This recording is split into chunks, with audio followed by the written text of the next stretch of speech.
नमस्कार दोस्तों। आज मैं आपको सुनाऊंगा एक अनोखी कहानी जिसने पति से बेवफाई करके प्रेमी से खाया धोखा। सोनम अपने पति से जिद करती है, मुझे आज घुमाने ले चलो।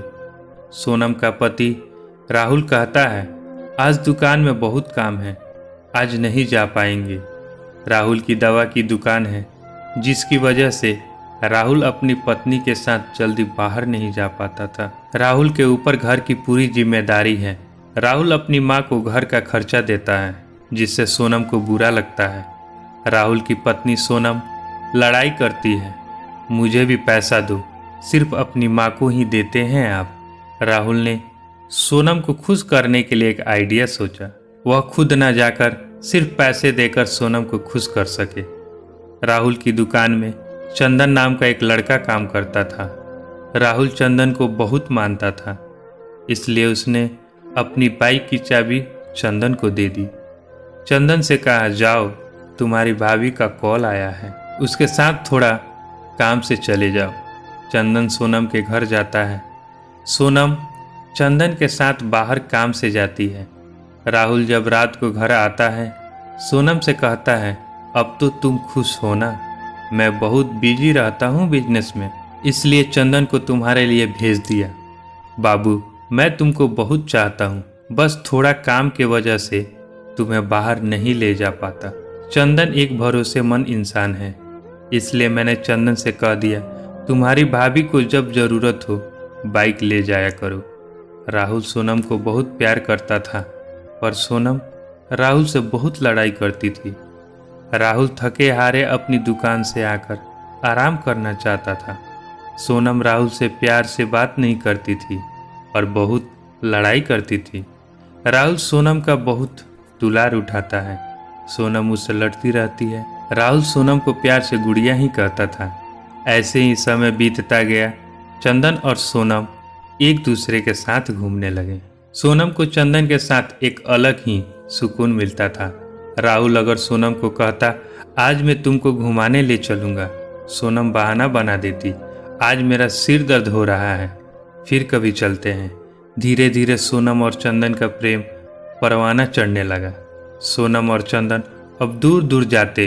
अब चंदन राहुल से झूठ बोलता, काम से जा रहे हैं, और वह सोनम के साथ जाता। सोनम और चंदन प्यार में अंधे हो गए थे। सोनम भूल गई थी कि वो अपने ससुराल में रहती है। राहुल जब तक दुकान से नहीं आता, चंदन अकेले सोनम के साथ कमरे में बैठा रहता। किसी अनजान इंसान का अपनी बहू के इतने करीब जाते देख राहुल की मम्मी को अच्छा नहीं लगता था। एक दिन राहुल की मम्मी राहुल से कहने लगी, बेटा, जब तुम नहीं रहते हो तो चंदन घंटों बहू के पास बैठा रहता है। यह सब ठीक नहीं है कि बाहरी कोई इंसान का इतना ज़्यादा घर में रहना। राहुल अपनी मम्मी से कहता है, मम्मी, चंदन को मैं बहुत अच्छे से जानता हूँ। चंदन सोनम को अपनी बहन जैसा समझता है। मुझे चंदन पे आंख बंद करके भरोसा है, वो मुझे कभी धोखा नहीं दे सकता। सोनम और चंदन के प्रेम प्रसंग के बारे में पूरे मोहल्ले को पता था। राहुल पे भरोसे का ऐसा पर्दा चढ़ा था, बस उसको ही कुछ नहीं दिखाई दे रहा था। बस उसको ही कुछ नहीं दिख रहा था कि चंदन और सोनम में क्या चल रहा है। चंदन और सोनम एक दूसरे के बाहों में प्यार कर रहे थे। सोनम चंदन से कहती है, राहुल आते ही होंगे, तुम जाओ। चंदन ने कहा, अभी नहीं आएगा तुम्हारा पति, थोड़ी और देर प्यार करने दो ना। राहुल की एक आदत, वो दरवाजे से ही सोनम को प्यार से बाबू पुकारते हुए आता था। आज राहुल का सर दर्द हो रहा था, जिसके वजह से वो सीधे अपने रूम में गया।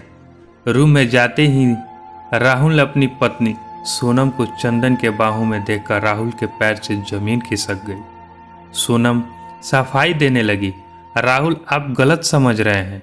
राहुल ने कहा, मैंने तुम पर आंख बंद करके भरोसा किया और तुमने, मैंने अपनी माँ की भी बात न सुनी, इतना भरोसा किया और तुमने मेरा दिल तोड़ दिया। सोनम राहुल को समझाती है।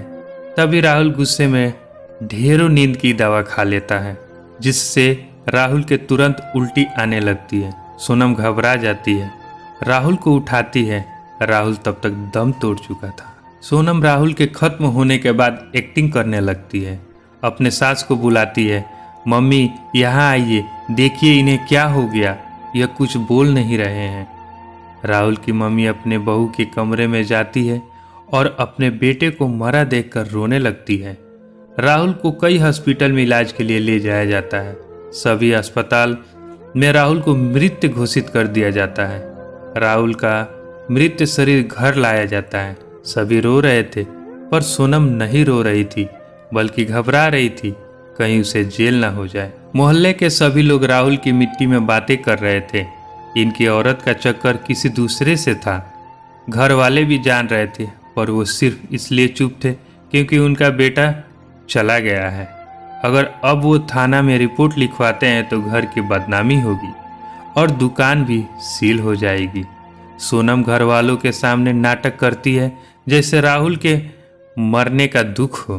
अकेले में खुश होती थी कि मेरी जिंदगी का कांटा निकल गया है। चंदन घर आता तो राहुल की मम्मी और बहन को बुरा लगता है, क्योंकि वो सब जानती हैं चंदन के वजह से राहुल की जान गई है। सोनम अपने ससुराल के सभी लोगों से लड़ाई कर लेती है कि चंदन मेरे भाई जैसा है, चाहे घर पे किसी को भी बुरा लगे वो आएगा। सोनम के ससुराल वाले अपनी बहू के डर के वजह से चंदन को कुछ नहीं कहते थे। चंदन रोज सोनम के पास आता, दोनों एक दूसरे के साथ पति पत्नी की तरह रहते। सोनम चंदन के साथ शादी करने का सोच रही थी। चंदन ने कहा, सोनम तुम्हारे बच्चे मेरे बच्चे की तरह हैं, मैं तुमसे शादी करूंगा। शादी की तैयारी चल रही थी, तभी घर पे एक पेपर आता है। सोनम उस पेपर को देखकर रोने लगती है और जल्दी से चंदन को कॉल करती है। चंदन, हमारी शादी अब नहीं हो सकती है क्योंकि मेरे ससुराल वालों ने एक चाल चली है। चंदन पूछता है, कैसी चाल सोनम, बताओ ना। मैंने तो अपनी शादी का कपड़ा तक ले लिया है। सोनम कहती है, इस पेपर पे लिखा है कि अगर मैंने तुम्हारे साथ शादी की, मेरी सारी प्रॉपर्टी मेरा नहीं होगा। अगर मुझे अपने ससुराल की प्रॉपर्टी चाहिए तो मैं किसी से भी शादी नहीं कर सकती। चंदन सोनम को समझाता है, रो मत सोनम, हम दोनों बिना शादी करे पति पत्नी की तरह रहेंगे। सोनम और चंदन सालों पति पत्नी की तरह रहते हैं। मोहल्ले में और रिश्तेदारों में सब ताना देते, देखो इसी लड़के के वजह से इसने अपने पति को मार डाला। पर सोनम को लोगों की बातों का कोई फर्क नहीं पड़ता। वो आराम से अपनी जिंदगी चंदन के साथ जी रही थी। एक दिन चंदन की मम्मी ने कहा, बेटा अब तुम्हारी शादी हो जाना चाहिए। चंदन अपनी मम्मी की यह बात सुनकर गुस्सा हो जाता है। मम्मी, आज से मुझसे मेरी शादी की बात न करना, मैं किसी से भी शादी नहीं करूँगा। घर वालों के बहुत जोर डालने पे चंदन मान गया।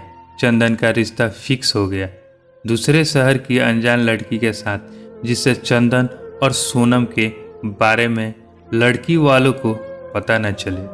सोनम को जब चंदन के रिश्ते की खबर हुई, सोनम चंदन के सीने से लिपट कर रोने लगी। जान, तुम ही बताओ अपने प्यार को किसी और के नाम कैसे कर दूं। चंदन सोनम को समझाता है, मेरी शादी हो रही है, मतलब मेरा जिस्म किसी और का हो रहा है, पर मेरी रूह हमेशा तुम्हारी रहेगी। मैं अपनी पत्नी से झूठा दिखावे वाला प्यार करूंगा, पर दिल से मैं सिर्फ तुम्हारा हूँ। चंदन के शादी के कुछ दिन पहले सोनम बस गुस्सा करती और रोती रहती। चंदन की शादी हो जाती है। चंदन अपने पत्नी के साथ खुशी खुशी रहने लगता है। चंदन ने एक प्लान किया। चंदन अपने पत्नी को सोनम के घर लाता है। कहता है, सोनम सोनम मेरी सगी बहन की तरह है, तुम सोनम को चाहोगी तो मैं तुमसे खुश रहूंगा। चंदन की मासूम पत्नी दोनों की चाल नहीं समझ पाती है। सोनम की तबीयत जब भी खराब रहती, चंदन की पत्नी सोनम के घर सारा काम करती। एक दिन चंदन को एहसास हुआ कि दूसरी औरत दूसरी ही होती है और अपनी पत्नी से प्यार करो जिंदगी सुकून से गुजरती है। चंदन अब सोनम के घर कम जाने लगा। अब चंदन अपनी पत्नी को दिल से चाहने लगा। चंदन की पत्नी शादी के 3 साल बाद प्रेग्नेंट हो गई। कहते हैं ना दोस्तों, ऊपर वाले की लाठी बेआवाज होती है। चंदन ने राहुल की पत्नी को फंसाकर राहुल की हंसती खेलती जिंदगी बर्बाद करके राहुल को आत्महत्या करने पर मजबूर कर दिया। चंदन अपनी पत्नी को प्यार कर रहा था, तभी चंदन के सर में बहुत ही तेज दर्द होता है। चंदन की पत्नी चंदन को कहती है, आप बहुत लापरवाह हो गए हो, बहुत बार हो चुका है इस तरह से, कल मैं आपको डॉक्टर से इलाज कराने के लिए ले चलूंगी। चंदन की पत्नी डॉक्टर को दिखाने ले जाती है। डॉक्टर कहते हैं यह नॉर्मल दर्द नहीं है, इसकी जांच होगी। दूसरे दिन चंदन की मेडिकल रिपोर्ट घर आती है। रिपोर्ट में लिखा था कि चंदन को ब्लड कैंसर है। चंदन अब सिर्फ 6 महीना ही जिंदा रहेगा। चंदन का बहुत बड़े बड़े हॉस्पिटल में इलाज चला, पर कहीं कुछ फायदा ना किया। चंदन अब पलंग लग चुका था और कुछ बोल भी नहीं पाता था। चंदन अपने पत्नी को बस देखता और उसका पेट जल्दी से मेरा बच्चा इस दुनिया में आ जाए, मैं अपने बच्चे का मुंह देखकर मरूं। ऊपर वाले ने चंदन को इतना भी जिंदा न रखा कि चंदन अपनी पहली औलाद को देख पाता। चंदन का वक्त पूरा हो चुका था। चंदन आधी रात दम तोड़ दिया। चंदन के खत्म होने के 10 दिन के बाद चंदन का एक लड़का हुआ।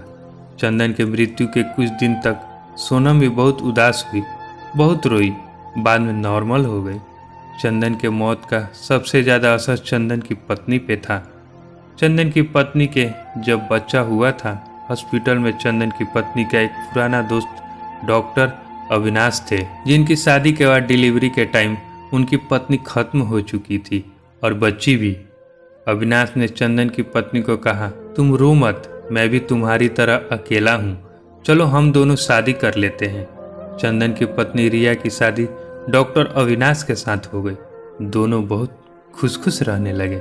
दोस्तों, हमेशा की तरह पूरी कहानी सुनने के लिए आप लोगों का धन्यवाद। Please subscribe to my channel for more video. Thank you.